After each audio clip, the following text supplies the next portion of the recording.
여섯 번째, 순종의 삶, 하나님의 뜻을 따라 살기. 인트로 부분입니다. 집주인 부부는 나를 볼 때마다 우리와 함께 교회 가지 않겠어요? 라고 물었다. 오랫동안 나는 그 훌륭한 노부부에게 미소를 지으며 감사하지만 사양하겠다고 말했다. 대학 생활을 위해 집을 떠난 이후로 주일에는 교회 가는 대신 대부분의 시간을 아마추어 무선 방송, 햄을 제작하고 할리우드 연덕에서 승마를 하는데 보냈다.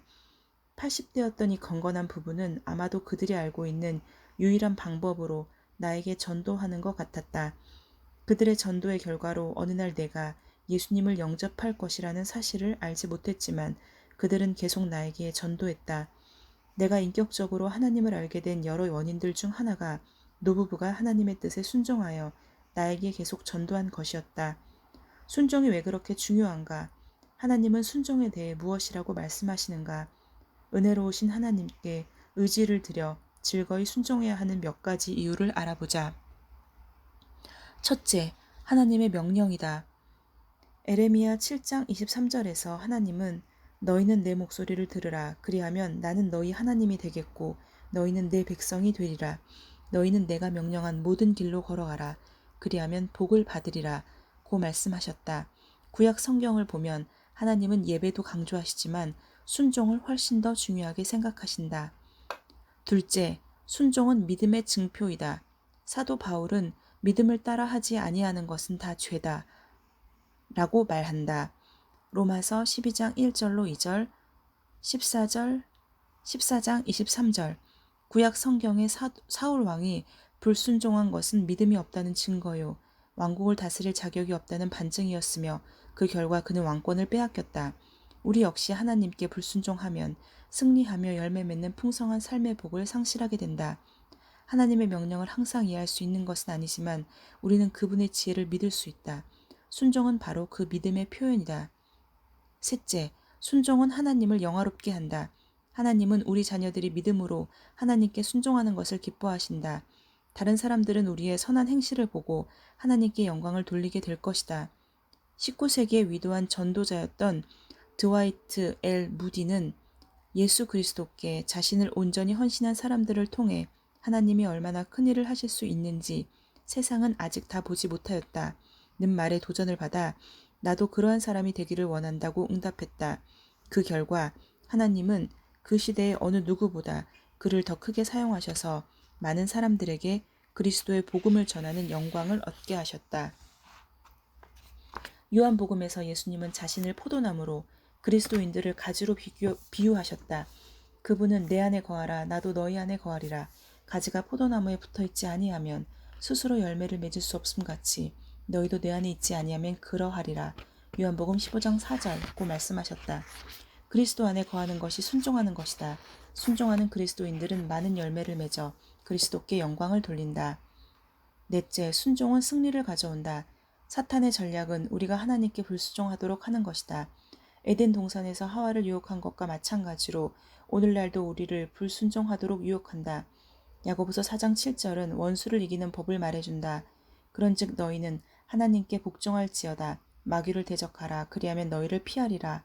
마귀가 우리를 피할 것이라는 약속을 믿고 하나님께 순종하고 마귀를 대적해야 한다. 영적 승리의 첫 단계는 순종이다. 다섯째, 순종은 하나님을 향한 우리의 사랑을 나타내는 것이다. 예수님은 사람이 나를 사랑하면 내 말을 지키리니 내 아버지께서 그를 사랑하실 것이요 우리가 그에게 가서 거처를 그와 함께 하리라. 나를 사랑하지 아니하는 자는 내 말을 지키지 아니하나니. 요한복음 14장 23절로 24절라고 말씀하셨다. 사랑은 행동이다. 사랑은 순종을 낳고 사랑하는 대상을 기쁘게 해주고 싶은 열망이 솟아나게 한다. 여섯째, 순종은 삶 속에 성령의 능력이 나타나게 하여 우리가 열매 맺는 예수 그리스도의 증인이 될 수 있게 한다. 바울은 성령의 능력으로만 그리스도의 증인이 될 수 있다는 것을 깨달았다. 그는 그리스도께서 이방인들을 순종하게 하기 위하여 나를 통하여 역사하신 것 외에는 내가 감히 말하지 아니하노라.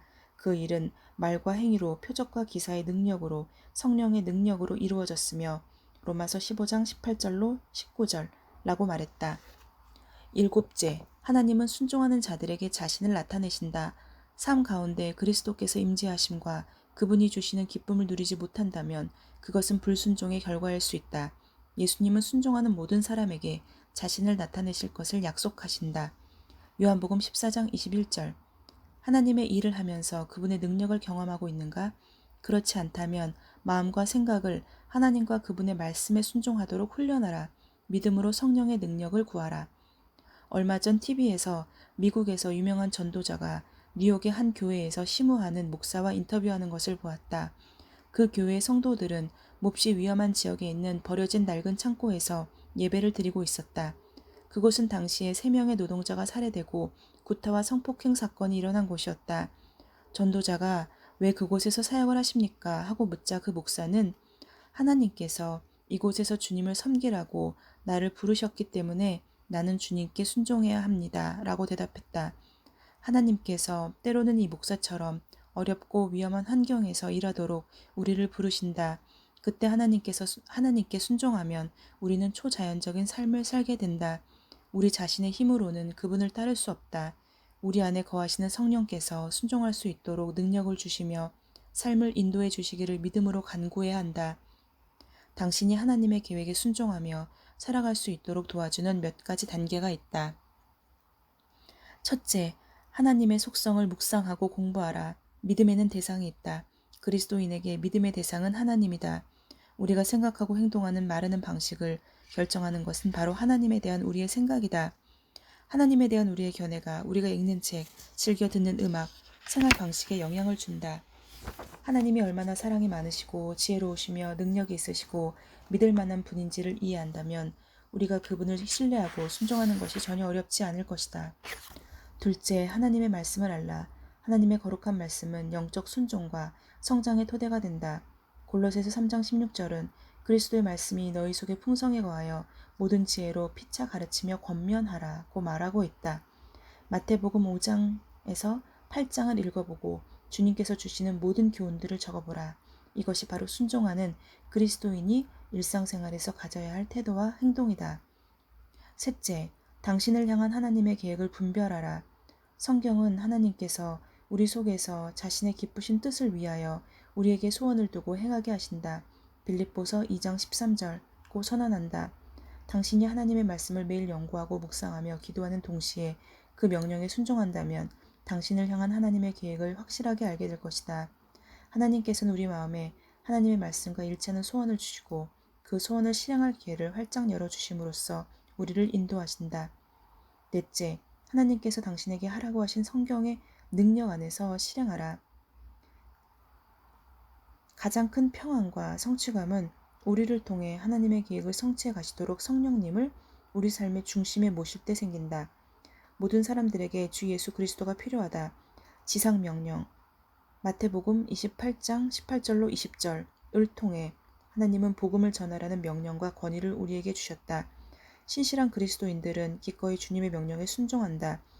규칙적으로 다른 사람들에게 우리의 신앙을 전하는 것은 모든 그리스도인들에게 대한 하나님의 계획 중 하나이다. 주님께 순종하여 당신의 삶을 그분께 드리며 당신을 위한 주님의 놀라운 계획을 발견하고 당신이 발견한 하나님의 뜻을 기쁘게 실행하라. 그렇게 하면 주님이 약속하신 대로 죄를 이기는 능력과 그분의 임재를 경험하게 될 것이다. 바울은 로마서 8장 2절에서 그리스도 예수 안에 있는 생명의 성령의 법이 죄와 사망의 법에서 너를 해방하였음이라고 말한다. 주님께 순종하는 삶을 살면 사탄과의 영적 전쟁을 위해 우리를 무장시켜 주시고 유혹과 죄를 이기게 하시는 성령의 능력을 경험하게 해주신다. 야고보서 4장 7절 순종하는 영혼은 건강한 영혼이다. 사도 요한은 사랑하는 자여 내 영혼이 잘된 같이 내가 범사에 잘되고 강건하기를 내가 간구하노라 고 말한다. 우리가 주 예수께 순종하고 주님의 가르침을 따른다면 우리의 몸과 마음이 순결해질 것이다. 주님을 위해 일할 때 더 풍성하고 승리하는 삶을 누리며 영적으로 능력 있는 삶을 살게 될 것이다. 작은 일에도 하나님의 명령에 순종하면 하나님은 더 큰 일에도 순종할 수 있는 힘을 주신다. 또한 주님을 기쁘시게 하는 삶을 살면 우리는 모든 좋은 일에 열매를 맺을 수 있게 된다. 예수님은 너희가 나를 택한 것이 아니요 내가 너희를 택하여 세웠나니 이는 너희로 가서 열매를 맺게 하고 또 너희 열매가 항상 있게 하겠다. 요한복음 15장 16절 고 말씀하셨다. 지난 49년 동안 전 세계의 거의 모든 나라들을 여행하면서 불순종했는데 행복한 그리스도인을 만나본 적이 없고 매우 어려운 상황에서도 하나님을 신뢰하며 순종했는데 불행한 그리스도인을 만나본 적이 없다. 당신은 모든 일에 주 예수께 순종하며 살아가고 있는가? 그리스도를 위한 열매를 맺는 제자인가? 믿음으로 발걸음을 내디드라. 하나님께 순종하며 살겠다고 결심하고 생활하면서 그리스도를 전하라. 이 책을 공부하면서 사람들의 생각이 당신과 다르고 동료들이 당신을 반대한다 하더라도 당신이 생각하고 말하고 행하는 모든 것에서 순결하고 신실하게 기꺼이 하나님께 순종하며 살기를 바란다. 이것이 바로 하나님의 뜻을 따라 사는 것이다. 아멘. 오늘 곧 있을 인터넷 주일 예배도 순종하며 기도하며 기다리겠습니다. 아멘.